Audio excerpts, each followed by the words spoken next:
وشق البحار. Bismillahirrahmanirrahim. Alhamdulillah nahmaduhu wa nasta'inuhu wa nastaghfiruh wa na'udzu billahi min syururi anfusina wa min sayyiati a'malina may yahdihillahu fala mudilla lahu wa may yudlil fala hadiya lahu wa asyhadu an la ilaha illallah wahdahu la syarika lahu wa asyhadu anna Muhammadan abduhu wa rasuluh amma ba'du.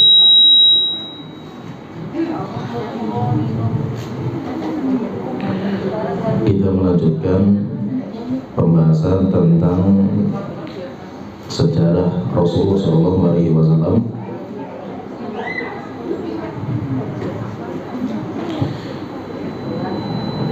Dan penulis mengatakan, kita bacakan di poin awal tentang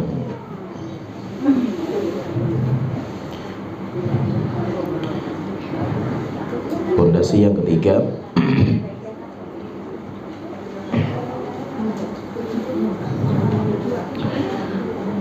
yaitu fondasi yang ketiga. Penulis mengatakan, kata Syekh Muhammad At-Tamimi rahimahullah ta'ala, beliau mengatakan al-aslu thalith, fondasi yang ketiga, ma'rifatu nabiyyikum Muhammadin sallallahu alaihi wasallam, mengetahui nabi kalian Muhammad sallallahu alaihi wasallam. Wa huwa Muhammad bin Abdullah bin Abdul Muttalib bin Hashim, dan nama beliau adalah Muhammad bin Abdullah bin Abdul Muttalib bin Hashim. Wa Hashim min Quraisy, dan Hashim itu termasuk dari keturunan Quraisy. Wa Quraisy minal Arab, dan Quraisy keturunan dari orang Arab.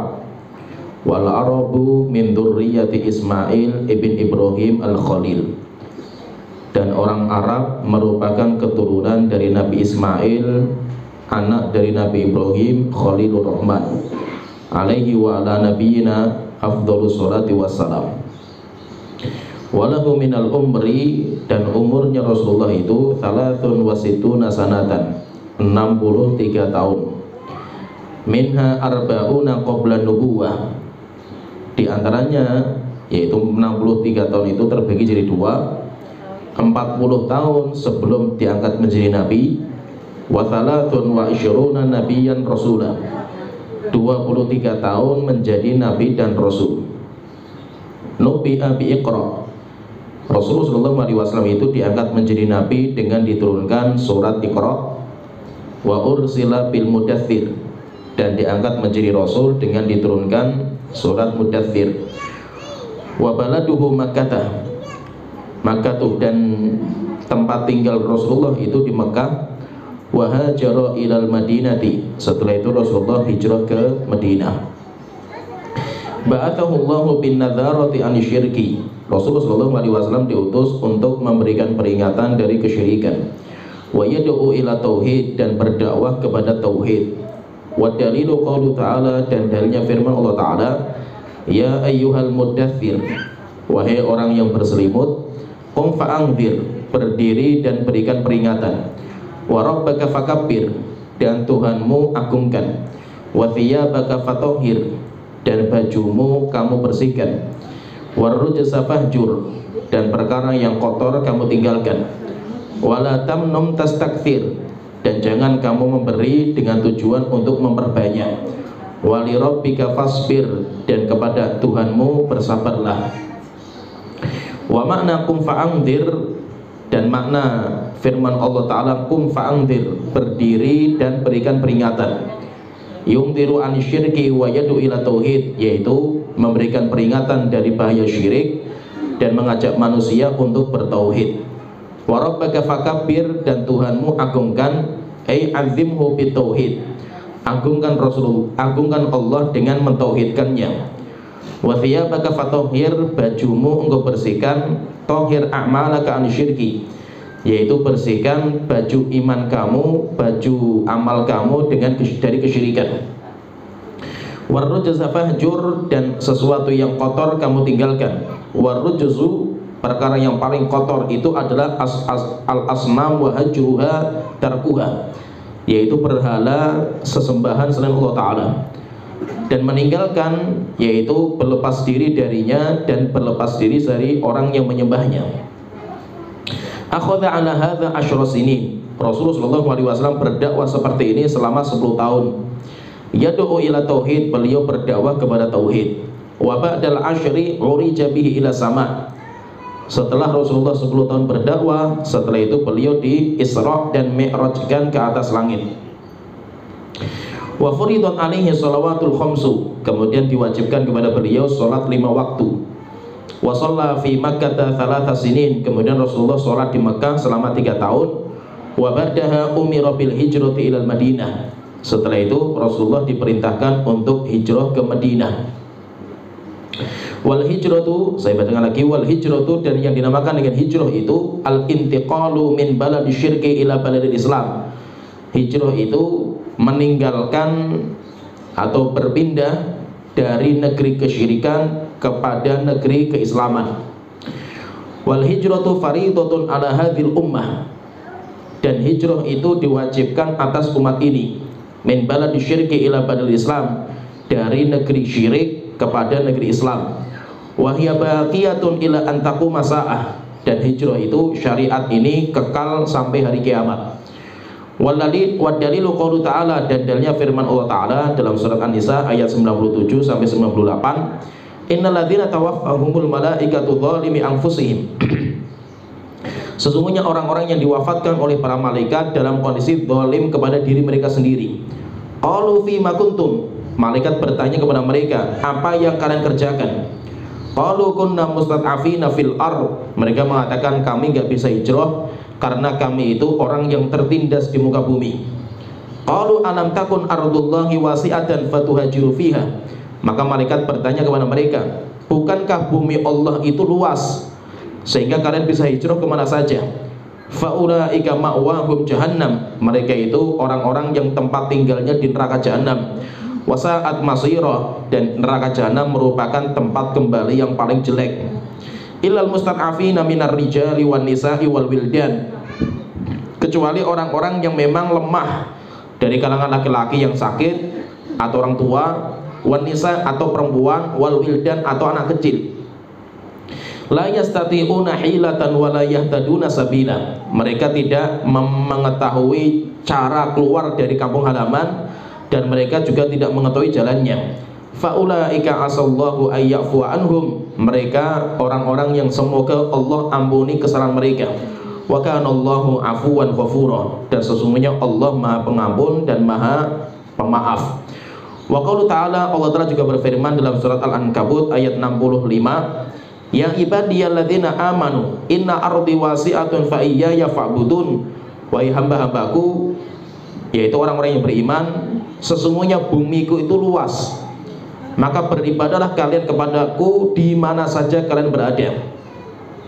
Qala al-Baghawi rahimahullah ta'ala, Imam Baghawi rahimahullah ta'ala, beliau mengatakan sababun nuzuli hadil ayah, sebab diturunkan ayat ini, surat Al-Ankabut ayat 65, fil muslimin alladzina fi Makkah, diturunkan kepada orang-orang muslim yang masih tinggal di Mekah.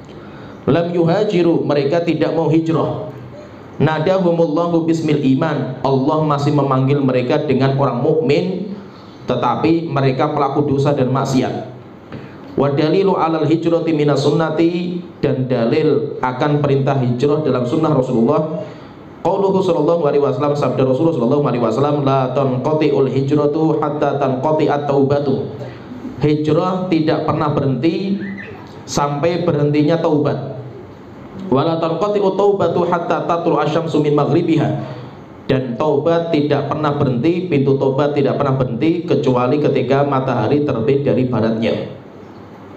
Di sini sedikit kita mempelajari tentang hijrah. Yang pertama, hijrahnya Rasulullah SAW. Rasulullah SAW itu hijrah ketika beliau itu umur 53 tahun. 53 tahun berarti Rasulullah itu diangkat menjadi nabi, tinggal di Mekah selama 13 tahun. Kemudian setelah itu Rasulullah hijrah, kemudian nanti tinggal di Madinah 10 tahun. Sehingga Rasulullah itu hidup menjadi nabi dan Rasul itu 23 tahun.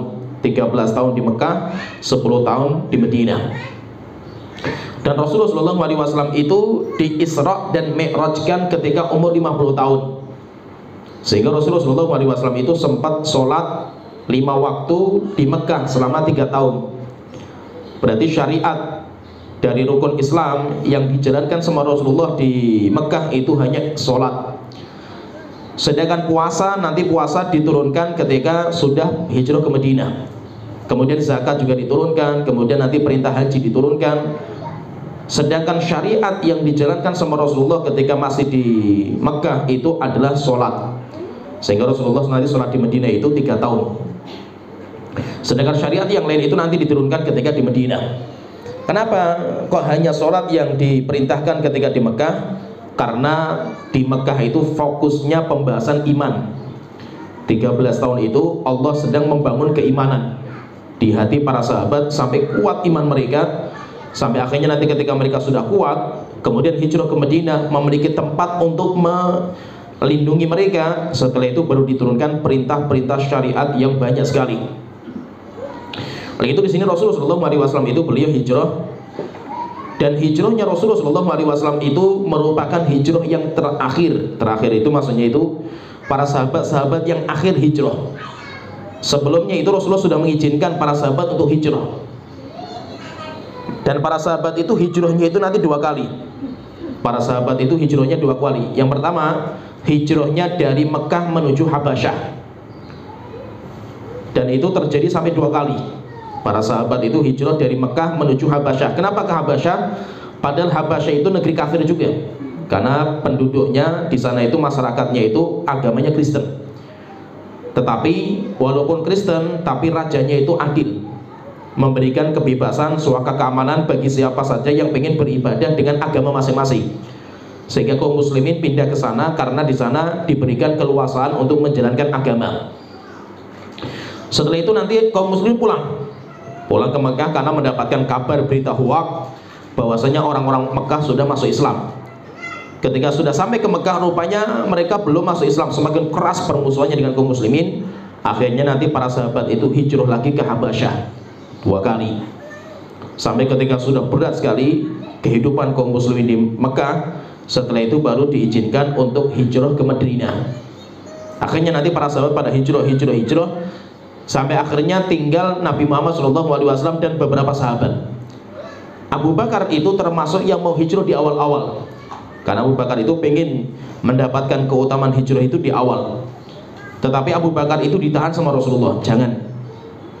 Nah, tunggu dulu wahai Abu Bakar, nunggu sampai saya diizinkan, karena Allah belum mengizinkan saya.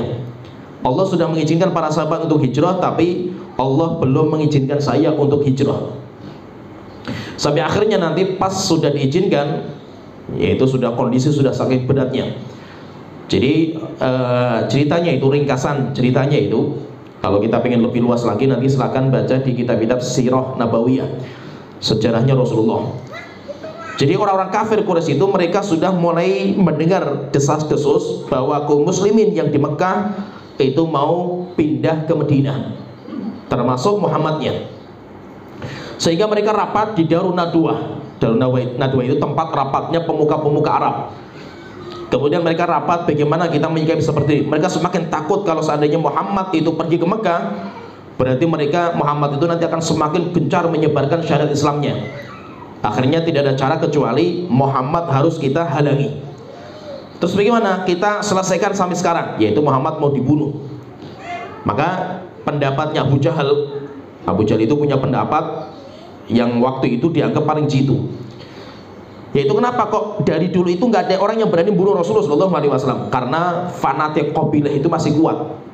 Rasulullah SAW itu punya kabilah Bani Hashim, kabilah beliau, dan kabilah ini kuat. Sehingga siapa saja yang membunuh Rasulullah maka nanti berhadapan sama kabilahnya beliau. Walaupun nggak semua masuk Islam, tapi fanatik kabilah itu seperti itu. Akhirnya mereka nggak ada yang berani ganggu Rasulullah. Paling cuma mencaci maki, ganggu sedikit, tapi Rasulullah yang membunuh nggak ada yang berani. Karena di negeri Arab itu hukuman kabilah itu ngeri, dan sampai sekarang masih ada. Di Yaman pun kabilah masih ada, hukumnya masih seperti itu. Akhirnya Abu Jahal itu punya pendapatnya itu diambil setiap kabilah itu anak muda. Jadi setiap kabilah diambil satu, kabilah ini ambil satu, anak-anak muda dikumpulkan, kemudian dikasih pedang untuk membunuh Muhammad sekali bunuhan, yaitu semuanya itu harus ikut membunuh. Sehingga berarti maksudnya apa? Berarti dendamnya itu terbagi kepada semua kabilah. Maka Bani Hashim kalau mau dendam membalaskan darahnya Muhammad, berarti harus melawan semua kabilah Arab. Sehingga nanti Bani Hashim itu nggak berani. Akhirnya rapat itu, mereka rapat dan mereka itu sembunyi-sembunyi rapat itu. Tetapi Rasulullah SAW itu mendapatkan kabar dari Allah Ta'ala tentang rapat mereka. Akhirnya setelah itu Rasulullah SAW itu diizinkan untuk hijrah. Maka Rasulullah SAW itu mengatakan kepada Ali bin Abi Thalib, wahai Ali, nanti malam akan datang beberapa orang utusan dari kabilah-kabilah anak-anak muda untuk membunuh saya di rumah saya ini. Saya diizinkan oleh Allah untuk hijrah. Maka saya minta kepada kamu, kamu jangan hijrah dulu. Maka nanti termasuk yang paling akhir hijrahnya itu Ali. Karena Rasulullah tahan, kamu jangan hijrah. Terus apa kerjaan kamu itu? Yang pertama, kamu mengganti posisi saya tidur. Kemudian yang kedua, kamu tunaikan semua utang-utang saya. Sehingga nanti Ali itu lama tinggal di Mekah itu karena menyelesaikan utangnya Rasulullah SAW sampai selesai semua. Baru setelah itu nanti Ali itu hijrah, paling terakhir. Maka setelah itu Abu Bakar kan sudah menanti terus kapan Rasul itu diizinkan. Maka ketika siang-siang, dan biasanya jarang orang-orang Arab itu siang itu keluar, sehingga terkadang sampai sholat duhurnya pun diakhirkan sampai jam 2 saking panasnya. Jadi keluar siang jam 11 itu jarang sekali orang Arab itu, karena panas sekali. Maka Rasulullah waktu itu keluar jam 11-an, ya siang-siang lah ketika sudah mulai panas, kemudian mengetuk pintunya Abu Bakar. Kemudian ketika dibuka Rasulullah, akhirnya Abu Bakar berpriasat pasti ada perkara penting ini. Rasulullah datang jam segini itu gak main-main itu. Akhirnya setelah itu Rasulullah mengatakan kepada Abu Bakar, ya Abu Bakar, keluarkan semua orang di rumah kamu ini. Maka Abu Bakar mengatakan, ya Rasulullah, ini cuma keluarga saya, gak ada orang yang lain. Setelah itu Rasulullah mengatakan, kalau seperti itu tolong dijaga rahasia ini. Akhirnya ditanya, wahai Rasulullah, ada apa? Maka Rasulullah mengatakan, qad udhina li fil khuruj, saya diizinkan oleh Allah untuk keluar sekarang. Akhirnya setelah itu Rasulullah SAW langsung ketika sudah diumumkan seperti itu sama Abu Bakar, langsung Abu Bakar tanya, wahai Rasulullah, berarti saya menemani engkau? Maka Rasulullah mengatakan iya. Setelah itu Abu Bakar itu punya 2 kuda. Akhirnya mengatakan, ya Rasulullah, saya punya 2 kuda, engkau pilih yang paling kau sukai, saya milih yang sisanya. Maka Rasulullah ngambil 1, tapi Rasulullah mengatakan, wahai Abu Bakar, tapi saya tidak mau ngambil gratis, tetap ini akan saya bayar nantinya. Setelah itu mereka berdua itu berjalan, tetapi mereka berdua itu nggak langsung pergi ke Madinah. Tapi Rasulullah itu targetnya itu beliau keluar dari Mekah sembunyi dulu di sebuah gua namanya Gua Thaur. Nunggu sampai 3 hari. Ketika berita-berita itu semakin gencar, kan nanti akan banyak orang mencari. Mereka nggak mendapatkan, mereka mengira Muhammad mungkin sudah sampai ke Madinah. Akhirnya berita itu semakin hilang. Akhirnya Rasulullah SAW itu tinggal di Gua Thaur selama 3 malam bersama Abu Bakar.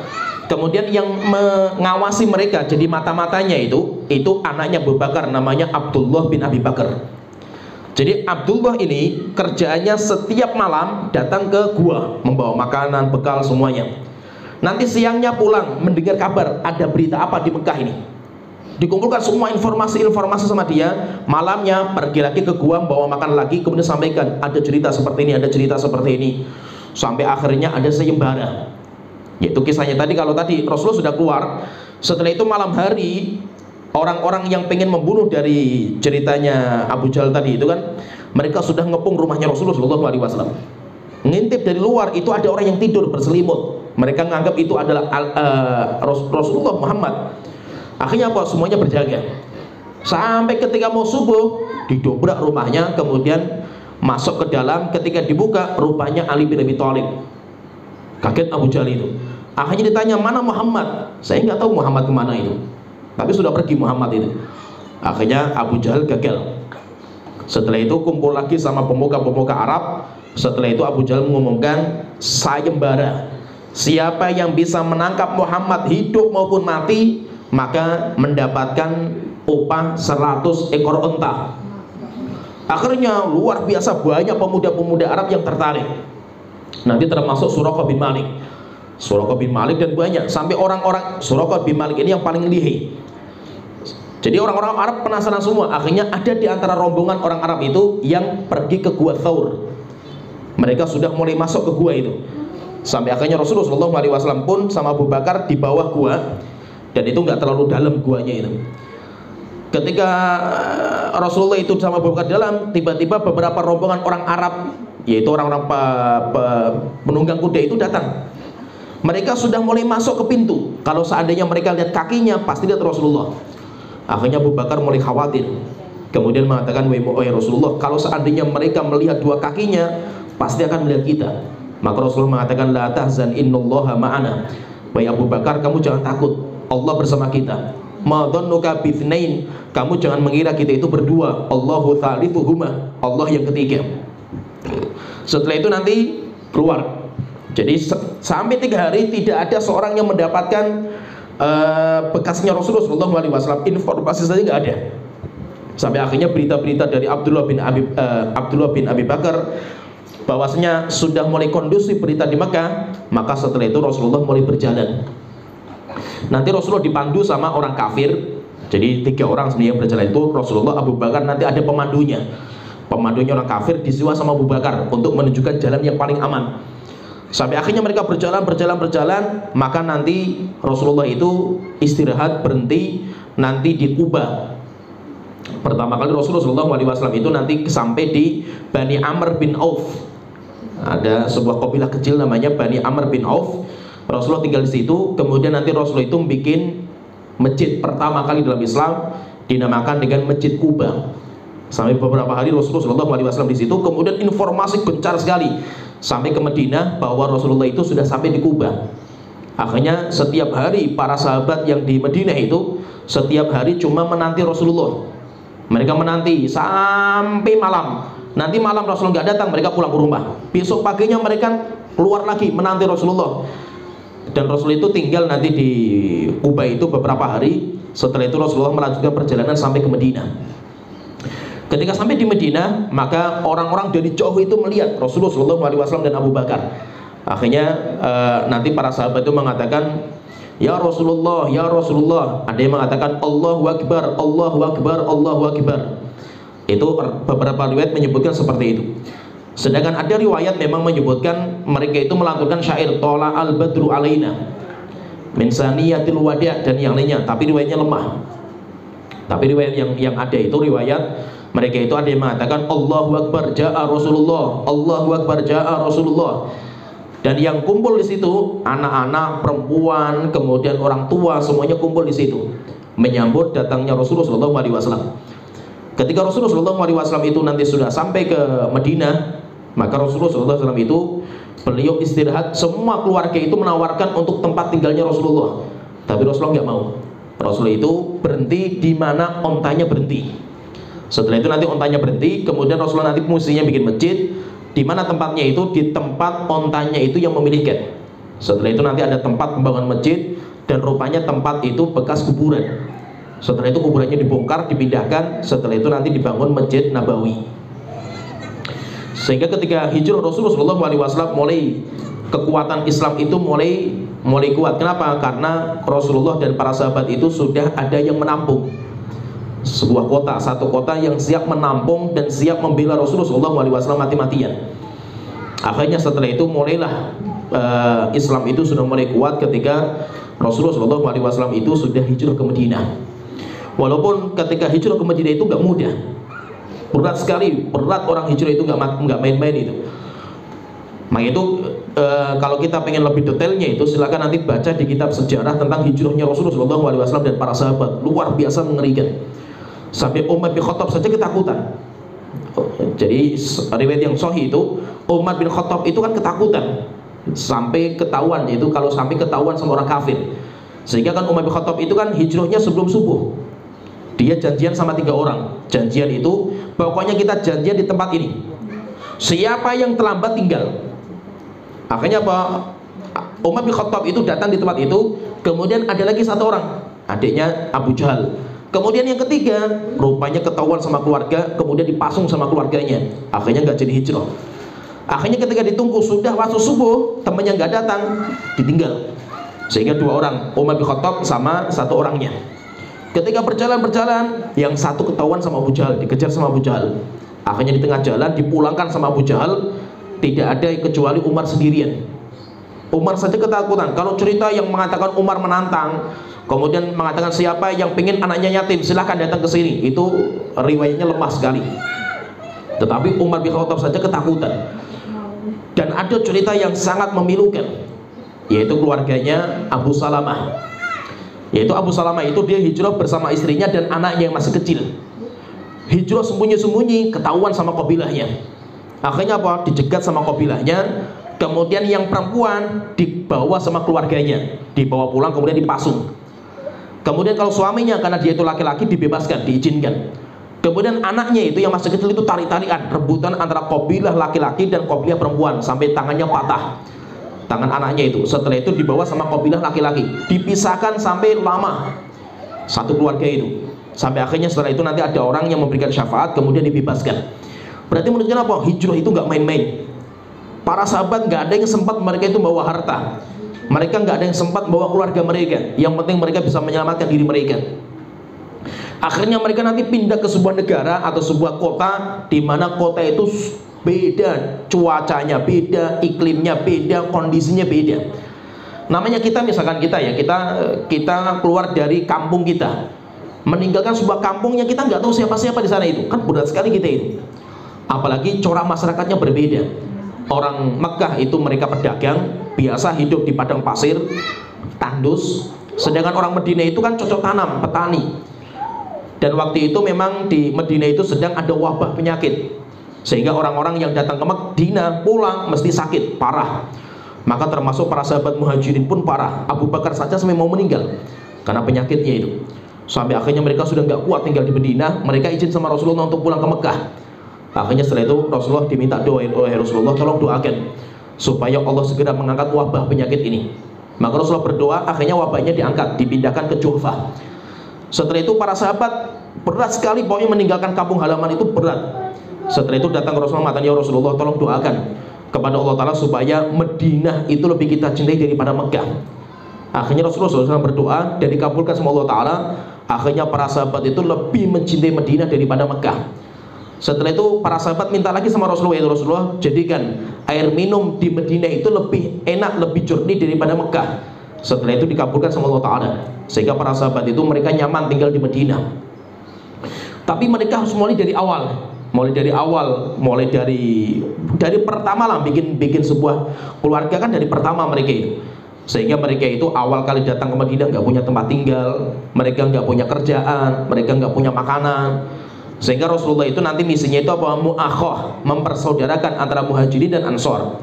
Jumlahnya 90 orang di rumahnya Anas bin Malik, dipersaudarakan sehingga sahabat muhajirin ini kayak saudara kandungnya orang ansor. Mereka dipersaudarakan dan orang-orang ansor itu mencintai sahabat muhajirin luar biasa mereka itu. Sampai akhirnya mulailah ada kehidupan yang baru. Setelah itu para muhajirin karena kebiasaan mereka itu berdagang, mulailah dikasih modal, akhirnya mulai bikin ekonomi baru lagi. Setelah itu sampai misi besar mereka menghancurkan pasar-pasar Yahudi.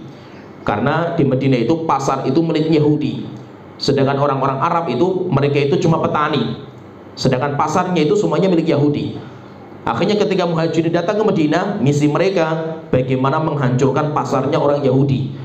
Maka diantaranya programnya Abdurrahman bin Auf yang paling hebat, yaitu ini pasarnya Yahudi, di sebelahnya itu ada tanah kosong milik saudaranya, saudara yang tadi disaudarakan itu. Akhirnya dia minta izin sama saudaranya untuk dibeli tanahnya itu, tapi dibayar kredit. Setelah itu minta modal, kemudian nanti bikin lapak, kemudian bikin pasar muslim sebelah pasar Yahudi. Akhirnya pasar Yahudi itu gulung tikar. Setelah itu mereka nyerah sama kaum muslimin muhajirin, karena muhajirin pandai berdagang. Sampai akhirnya datanglah Utsman bin Affan. Utsman bin Affan lebih hebat lagi. Sampai waktu itu kaum muslimin itu punya sumur. Jadi di Madinah itu nanti ada sumur milik Yahudi. Semua orang yang ngambil air itu bayar. Orang Yahudi kaya raya. Akhirnya dilobi sama Utsman bin Affan, mau dijual berapa saya beli. Orang Yahudi mengatakan enggak. Dilobi lagi sampai akhirnya wes tak beli berapa persen sahamnya itu. Akhirnya dilepas sahamnya 50%. Akhirnya sumur itu satu hari untuk Utsman, satu hari untuk Yahudi, besoknya Utsman lagi, besoknya Yahudi lagi. Maka di waktu giliran Utsman diwakafkan. Kaum muslimin yang mengambil air gratis. Akhirnya kaum muslimin ketika harinya Utsman, mereka mengambil air banyak untuk persediaan rumahnya. Besoknya nggak ada yang datang. Akhirnya lama-lama orang Yahudi pun nyerah. Setelah itu saham yang 50% lepas lagi sama Yahudi, dibeli sama Utsman. Setelah itu semuanya diwakafkan untuk kaum muslimin. Dan sebagian ulama mengatakan sampai sekarang sumurnya masih ada. Bahkan hasil dari sumur itu nanti sampai menjadi sebuah kebun kurma besar sekali. Dan kebun kurmanya itu hasilnya diwakafkan untuk kaum muslimin. Dan hasilnya itu uangnya itu ditabung, sisanya itu ditabung di rekening. Dan sebagian manusia yang mengatakan ini rekening paling lama, paling tua, dan namanya pun masih namanya Utsman bin Affan. Jadi rekening namanya Utsman bin Affan, dan itu wakafnya sampai ke dunia, termasuk Indonesia dan yang lainnya. Itu kan kurma-kurma kebanyakan dari itu, dari wakafnya Utsman bin Affan radhiyallahu anhu. Setelah itu apa? Baru Islam itu mulai kuat di Madinah. Maka nanti terjadilah peperangan demi peperangan sampai akhirnya Islam itu jaya. Sehingga intinya di sini hijrah yang paling terkenal itu adalah hijrahnya Rasulullah dan para sahabat dari Mekah menuju Madinah. Dan setelah itu tidak ada hijrah yang paling sempurna. Oleh itu yang dinamakan muhajirin, orang yang hijrah, yaitu orang yang hijrah dari Mekah menuju Madinah. Sedangkan yang lain walaupun dinamakan hijrah, tapi bukan hijrah yang sempurna.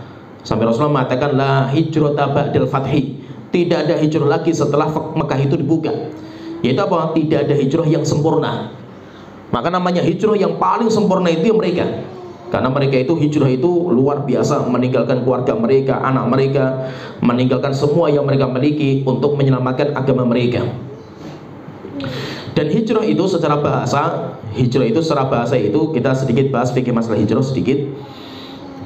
Nanti kalau ingin mengetahui tentang sejarah hijrahnya Rasulullah lebih lengkap di kitab-kitab sejarah. Sedangkan pembahasan masalah hijrah, fikihnya hijrah itu secara bahasa artinya at-tarku, meninggalkan. Hijrah itu secara bahasa itu meninggalkan. Maka nanti hijrah itu macam-macam. Ada yang berupa hijrah itu meninggalkan perbuatan. Ada orang misalkan dia itu dulunya pelaku dosa dan maksiat, pecandu khamr atau yang lainnya. Dia hijrah, maksudnya apa? Dia meninggalkan kebiasaan itu. Maka dia itu namanya orang yang hijrah, tapi hijrah secara perbuatan. Kemudian yang kedua, hijrah secara tempat. Hijrah secara tempat, yaitu dia itu pindah tempatnya dari sini ke tempat yang lain. Itu hijrah dilihat dari tempat. Jadi ada hijrah itu berupa perbuatan. Paling itu apa? Orang-orang yang bertaubat, mereka itu pengen kembali kepada Allah Ta'ala, mereka itu pengen membersihkan diri mereka, itu juga dinamakan orang yang hijrah. Tapi mereka hijrah secara perbuatan, yaitu dari kebiasaan mereka lama, kebiasaan jahat, setelah itu pindah kepada kebiasaan yang baik. Itu kan hijrah secara perbuatan mereka.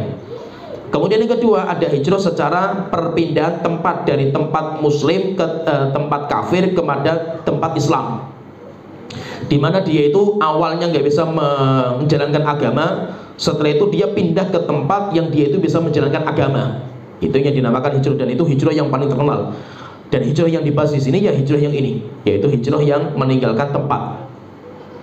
Sehingga penulis mengatakan di sini al-hijratu al-intiqal min baladi syirki ila baladil Islam. Hijrah itu pindah tempat dari negeri kafir menuju negeri Islam.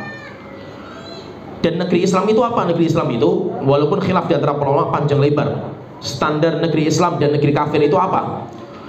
Pendapat yang paling kuat wallahu alam, negeri Islam itu apa?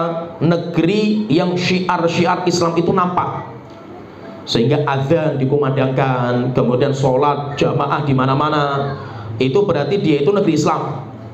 Negeri Islam, orang bisa bebas menjalankan agamanya tanpa khawatir dan takut. Itu berarti dia itu negeri Islam. Tetapi kalau negeri itu di mana Islam itu nggak bisa diamalkan, tapi yang menjadi syiar-syiar itu adalah kesyirikan dan kekufuran, maka itu berarti negeri kafir. Oleh itu terkadang azan itu bisa menjadi patokan. Rasulullah itu kalau pengen menyerang sebuah negeri, Rasulullah itu tunggu sampai subuh.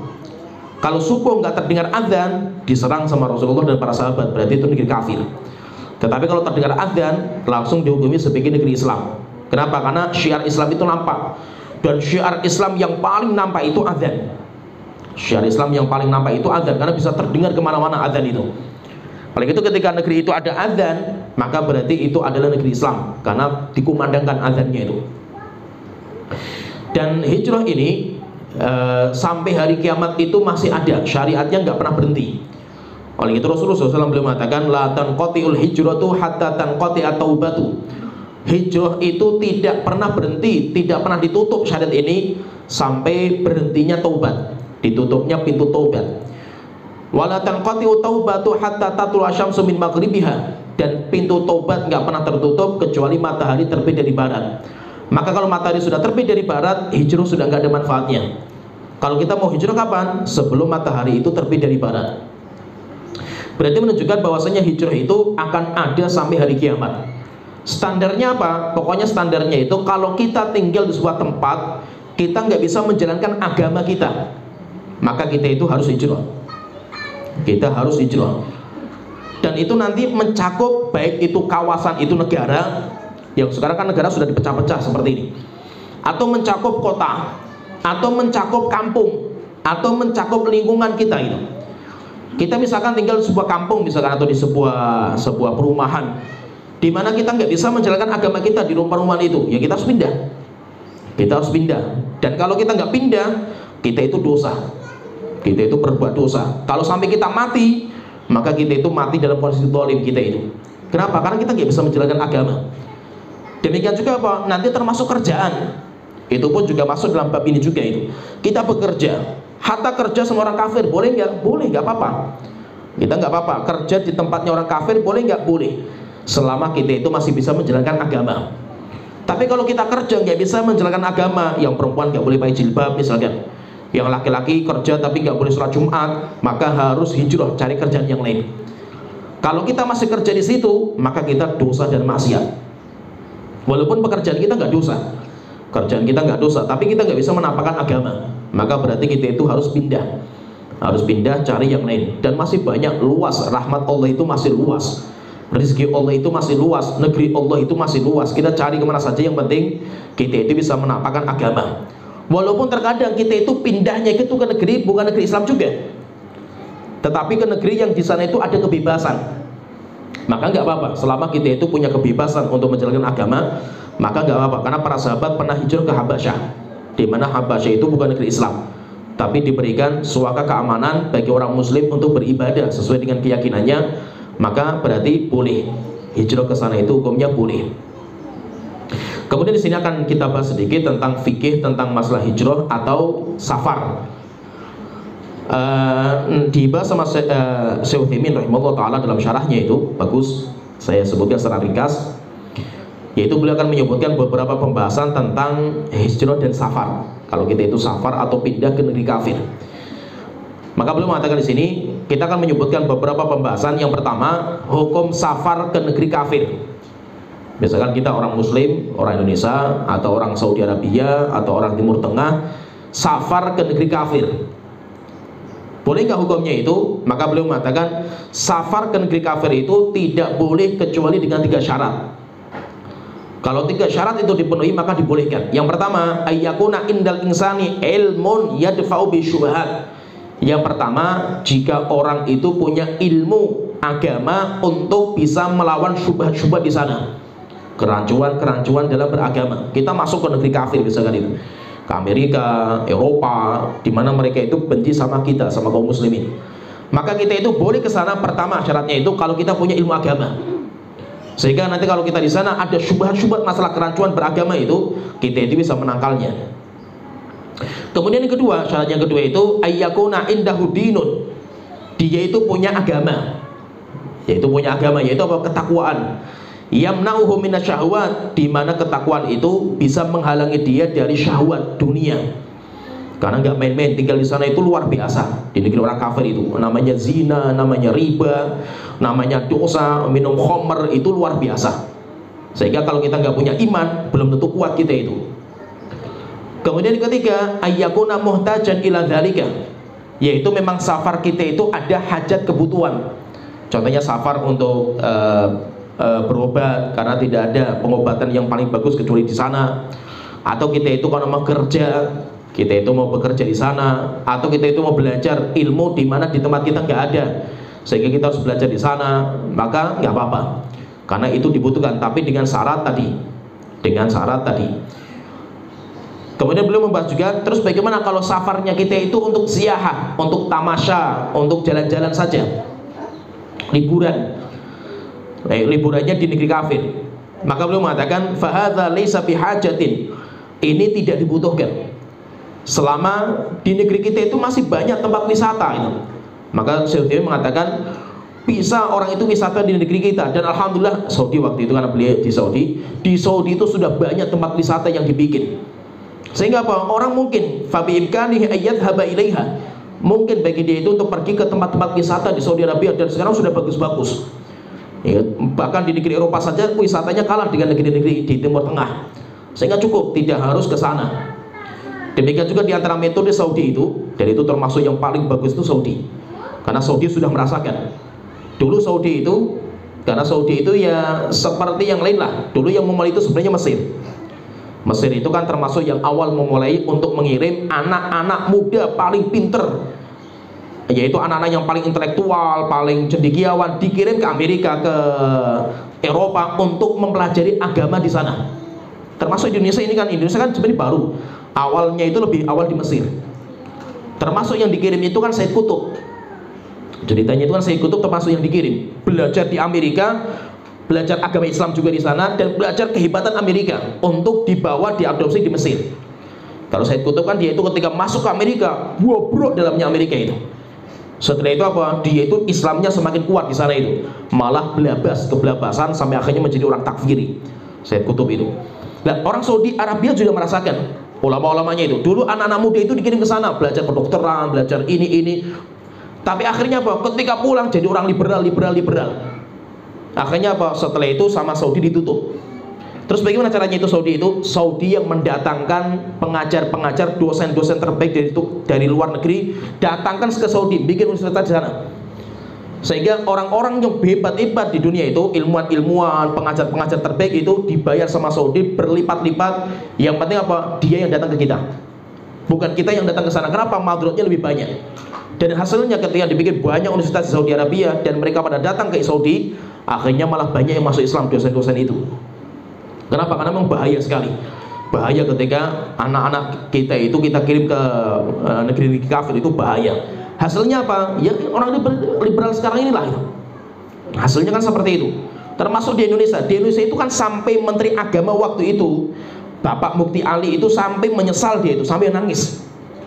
Kenapa? Karena generasi pertama yang dikirim ke timur ke Amerika itu kan generasi pertama itu kan Harun Nasution, orang cerdas sekali, dikirim perwakilan dari Departemen Agama, memang dikirim untuk membawa kehebatan Amerika ke Indonesia. Akhirnya apa? Rupanya Harun Nasution dicuci otaknya sama mereka itu, sampai akhirnya pulang dia itu punya jabatan penting di Universitas Islam di Indonesia. Akhirnya ketika Mukti Ali itu mulai lemah kekuasaan dia di Kementerian Agama, akhirnya dia mulai menghabisi semua kurikulum di Universitas Islam Indonesia itu, diganti totalitas. Akhirnya dimasukkan filsafat, dimasukkan kesyirikan, ateisme, sampai nanti dia bikin sebuah fakultas namanya Usuluddin. Usuluddin isinya kekufuran nyata, dan itu memang program di sana, dan itu nggak main-main, programnya besar, nggak main-main itu. Sampai akhirnya nanti kan Mukti Ali itu kan dia bertobat, sampai akhirnya kan membantah Harun Nasution, tapi sudah nggak kuat, karena Harun Nasution sudah kuat sekali mencekram itu. Misi dia nggak sampai ke jabatan, tidak, tapi dia misinya itu apa? Menghabisi semua universitas Islam di Indonesia, sehingga orang sekolahkan anak ke universitas Islam, tapi malah di sana dijadikan sebagai orang ateis, orang komunis, orang liberal, pencaci maki Allah dan Rasulnya. Dan hasilnya seperti itu, nyata. Nanti dari itu, dari Harun Nasution itu, akhirnya setelah itu dikirim lagi generasinya lebih banyak lagi, termasuk nanti ya banyak lah itu tokoh-tokoh ya. Sekarang kita lihatlah profesor, doktor yang lulusan sana menjadi orang-orang liberal, dan itu hasil dari itu, dari didikan itu, dan itu mau dibiayai sama pemerintah, dan sekarang semakin menggila. Yaitu apa? Sekarang itu sudah dibuat image di universitas kita itu, belajar Islam kalau di Timur Tengah itu Wahabi. Sehingga apa? Belajar Islam itu jangan ke Timur Tengah, itu Wahabi, sesat, nanti takfiri, mengkafirkan, maisin, dan yang lainnya lah itu. Terus kalau mau belajar Islam kemana? Ke Amerika. Kalau mau belajar Islam itu kemana? Ke Eropa. Dan itu jadi tren sekarang itu. Orang belajar Islam, kalau belajar ilmu umum sih nggak ada masalah itu. Belajar kedokteran, belajar itu biasa karena itu memang ilmu umum. Tapi yang aneh itu apa? Orang belajar agama Islam, belajarnya di Amerika, musuhnya Islam, benci sama Islam, pasti apa? Akan dicuci otaknya dan pelan-pelan dan akhirnya apa? Hasilnya seperti ini. Orang-orang liberal yang semakin hari semakin ngawur mereka itu. Sampai berkali-kali mereka bikin heboh di negeri kita ini. Sampai mereka bikin spanduk Allah membusuk. Ada juga spanduk mereka pikirnya mereka anjinghu akbar, karena kata mereka anjing itu ya Tuhan. Kemudian sampai mereka bikin sebuah buku namanya FLA, Fikih Lintas Agama. Bukan lintas mazhab, lintas agama. Dan semuanya kufur nyata dalam fikih itu. Wes lebih parah lah, ngeri. Sampai akhirnya tokohnya mereka sampai mengatakan Al-Quran itu kayak novel Spiderman, kata mereka itu. Dan yang lainnya semakin ngeri lah. Sehingga malah lebih aman kalau anak kita itu disekolahkan di kuliah umum. Itu lebih aman daripada kuliahnya di universitas yang labelnya itu Islam. Kenapa? Karena sumbernya liberalnya di sana. Dan kita nggak bisa apa-apa karena itu memang program dari sana gitu. Dan itu sudah dari dulu itu. Programnya seperti itu. Karena nanti kan generasi berikutnya itu kan pertama kan Harun Nasution, setelah itu ada Nurcholish Madjid. Kemudian nanti berlaku terus sampai sekarang banyak sekali kalau sekarang itu, dan semua sudah masuk ke semua lini. Oleh itu sampai di survei itu sekarang itu termasuk basisnya komunis terbesar itu Universitas Islam di Indonesia, itu sekarang penyumbang pemikiran komunis terbesar di Indonesia. Dan itu nggak main-main itu. Sehingga sekarang kalau Universitas Islam sudah jatuh, tinggal mereka misi kedepannya apa? Pesantren. Dan itu sudah mulai masuk mereka ke pesantren itu. Kalau sudah masuk pesantren, habis wis. Komunis mereka akan melalang buana tanpa ada rintangan. Kenapa? Dulu kan komunis kan musuh besarnya kan pesantren. Santri-santri musuhnya zaman dulu kan itu. Kalau sekarang universitas sudah dihabisi, tinggal mereka masuk ke pesantren. Sehingga kan sekarang pesantren itu sudah banyak yang alirannya liberal. Dan itu sudah mulai banyak lah pesantren-pesantren seperti ini. Sehingga banyak sekarang itu pesantren itu yang pesantren itu lintas agama, bukan lintas mazhab, lintas agama. Di Semarang pun ada. Di Semarang itu ada.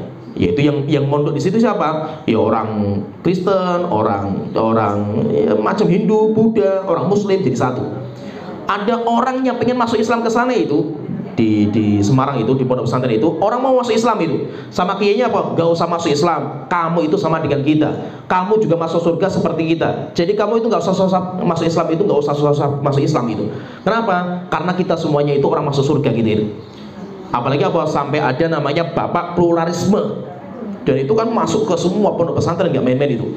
Dan programnya gak main-main, dan itu memang digagas. Oleh itu kenapa kok muncul sekarang itu Islam Nusantara? Itu program gak main-main itu. Dulu kan mereka kan namanya kan Islam liberal. Tapi liberal itu susah masuk pondok. Liberal itu mudah sekali masuk fakultas. Kenapa? Karena memang liberal itu kan bebas kan itu. Liberal itu artinya bebas, bebas-bebasnya. Mau bicara masalah Allah, mau bicara sama Al-Quran, bebas. Itu digemari sama orang-orang mahasiswa. Tapi ini gak digemari sama pondok pesantren. Kenapa? Pondok itu kan mereka itu kan nganut kitab kan gitu. Sehingga kan pakainya kitab, bukunya apa itu, sehingga tidak bisa masuk. Islam liberal itu nggak bisa masuk ke pondok pesantren. Akhirnya apa? Judul Islam liberal, casingnya itu diganti Islam Nusantara. Sama nggak dengan liberal? Sama. Targetnya dia itu akan masuk ke pesantren, bukan masuk ke universitas. Universitas sudah jatuh gitu. Universitas sudah jatuh dengan Islam liberal, sudah cukup mereka itu.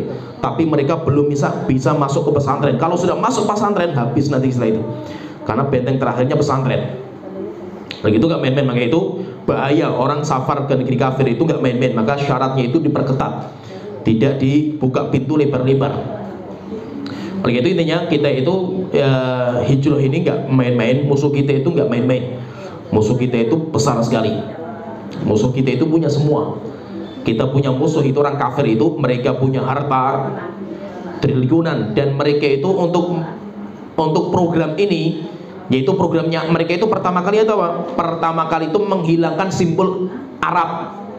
Itu yang paling bisa itu. Mereka itu meninggalkan simbol Arab.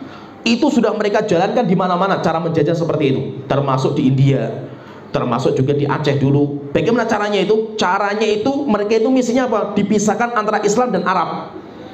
Sehingga kita punya Islam sendiri namanya Nusantara kan itu. Kalau dia itu sudah benci sama Arab, akhirnya apa? Benci sama Al-Quran, Al-Quran bahasa Arab. Benci sama hadis, hadis bahasa Arab. Benci sama ulama-ulama Islam, karena semua ulama kita semuanya orang Arab semua itu. Kitab-kitabnya Arab semua itu. Dan itu semakin banyak kan termasuk juga di Turki kan seperti itu dulunya itu. Ketika jatuh Turki Utsmani kan, terus bagaimana caranya itu? Simbol Arab dihapus, sehingga adzan pakai bahasa Turki, sholat pakai bahasa Turki dihapus. Tujuannya apa? Untuk menghilangkan Islam. Dan caranya memang seperti itu, dibedakan. Islam kita itu beda sama Islamnya Arab. Sehingga nanti apa-apa kok, ini Islamnya Arab. Wanita pakai jilbab, Islamnya Arab. Laki-laki berjenggot, Islamnya Arab. Orang rajin baca Quran, Islamnya Arab. Terus yang bukan Arab itu yang kayak apa itu? Yang bukan Arab itu yang mengadakan sesajen, yang bukan Arab itu yang cukur jenggot, mabuk, nggak rajin ke masjid. Itulah Islam Indonesia itu. Kalau orang yang rajin ke masjid itu malah dicurigai sama mereka itu. Dan sekarang seperti doktrinnya nggak main-main. Mereka itu luar biasa. Mereka punya media, mereka punya harta, mereka punya kekuasaan, mereka punya semua. Kalau kita hanya punya Allah Ta'ala, kita nggak punya apa-apa itu. Kita media nggak punya, harta nggak punya, jabatan nggak punya kita ini. Mereka punya semua itu. Tapi kita hanya punya Allah Ta'ala, dan misi mereka luar biasa mengerikan. Sampai sekarang itu, sampai saya itu pernah ketemu sama orang itu sudah lama padahal itu. Saya waktu masih belum ke Yaman waktu itu, saya pernah ketemu sama mahasiswa. Ya waktu itu mahasiswa itu belajar bahasa Arab sama saya. Suatu ketika cerita dia itu punya adik perempuan dulu itu nggak berjilbab. Setelah itu kuliah, ketika kuliah itu alhamdulillah kuliah umum malah ngaji. Setelah itu malah berjilbab. Akhirnya apa? Ketika pulang berjilbab malah ibunya itu ngamuk dan ketakutan gitu. Sampai akhirnya apa? Jilbabnya dia itu disobek, digunting sama ibunya itu. Setelah itu apa kata ibunya? Kamu itu pacaran sana itu. Kamu kalau kayak gini terus kamu nggak laku-laku nanti gitu. Sehingga apa? Doktrin mereka itu berhasil. Orang tua itu lebih takut ketika anaknya itu lebih condong ke Islam. Sehingga ketika anaknya dulu mabuk-mabukan, kemudian setelah itu tobat, setelah itu rajin ke masjid, itu malah dicurigai, ini jadi orang apa ini? Aliran apa ini? Ini nanti akan ngebom ini pasti kan itu. Nah, itu.